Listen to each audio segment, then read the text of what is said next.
ज्या घरामध्ये झटपट होणारा मुलांच्या टिफिनसाठी किंवा नाश्त्यासाठी बनला जाणारा हा पदार्थ मुलांना खूप आवडतो. शिवाय कोणतीही पूर्वतयारी करावी लागत नाही, झटपट बनतो आणि चवीला अप्रतिम लागतो. शिवाय भरपूर हेल्दी देखील आहे.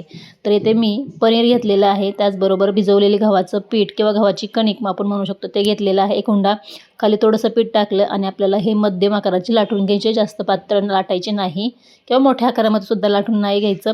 त्याचबरोबर याच्यावरती आपल्या आवडीनुसार तुम्ही जर तिखट जास्त खात असाल तर जास्त मिरची पावडर घेऊ शकता. मी ते फक्त अर्धा चमचा घेतला आहे मुलांना आपल्या खाण्यासाठी, यासाठी मी कमीच प्रमाण वापरलं. त्याचबरोबर चवीनुसार मीठ, अर्धा चमचा धना पावडर, बारीक चिरलेली कोथिंबीर आणि अर्धा चमचा मी तेल घातलं आणि सगळीकडनं हे पसरून घेतलं. काठोकाठ आपल्याला हे सगळीकडनं पसरवून घ्यायचं आहे आणि त्यानंतर मग काठोकाठ सगळीकडनं आपल्याला हे याच्यावरती खिसून घ्यायचं आहे या पद्धतीने.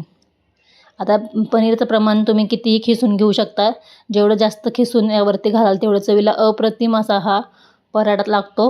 तुम्ही एकदा या पद्धतीने करून बघा, झटपट होतो. आपल्याला कुठली तयारी करावी लागत नाही. चपातीला आपण जे पीठ भिजवून नेहमी घेतो तेच घ्यायचं आहे ते. आणि शिवाय कुरकुरीत आपण जेवढा कुरकुरीत कराल तेवढा तो कुरकुरीत होतो आणि चवीला देखील अप्रतिम आणि हेल्दी आहे. तर बघा मी पनीर ते सगळीकडनं खिसून घेतले. आता आपण ज्याप्रमाणे पुरणपोळीचा उंडा याप्रमाणे आपण बंद करून घेतो किंवा गोल करून घेतो, अशा प्रकारे आपल्याला हा पॅक करून घ्यायचा आणि अशा प्रकारे सगळीकडे मिश्रण पसरेल यासाठी आपल्याला दाबून घ्यायचं आहे. म्हणजे काय होतं, पटकन हा कडेपर्यंत आपलं हे पनीर जातं आणि सगळं काठोकाठ पनीर भरलं जातं. आता हे पुढे मी तुम्हाला दाखवणारच आहे की पराठा झाल्यानंतर की अगदी काठोकाठ आपल्याला हा पनीर गेलेला आहे आणि एकदम कुरकुरीत हा पराठा होतो. चवीला अप्रतिम लागतं. तेलाऐवजी तुम्ही तूप देखील वापरू शकता. जास्त पातळ लाटायचं ना, मध्यम आकाराचा असा जाडीचा लाटून घ्यायचा. तेव्हा गरम झालेला आहे. छान खालची बाजू भाजली की मग थोडंसं तूप सोडून घ्यायचं, वरती देखील थोडंसं तूप लावून घ्यायचं आणि दोन्ही बाजूनी छान खरपूस भाजेपर्यंत आपल्याला हा भाजून घ्यायचा आहे. तुम्ही रंग बघू शकता, अप्रतिम रंग आलेला आहे. शिवाय जेवढा कुरकुरीत पाहिजे तेवढा आपण कुरकुरीत करून घेऊ शकतो.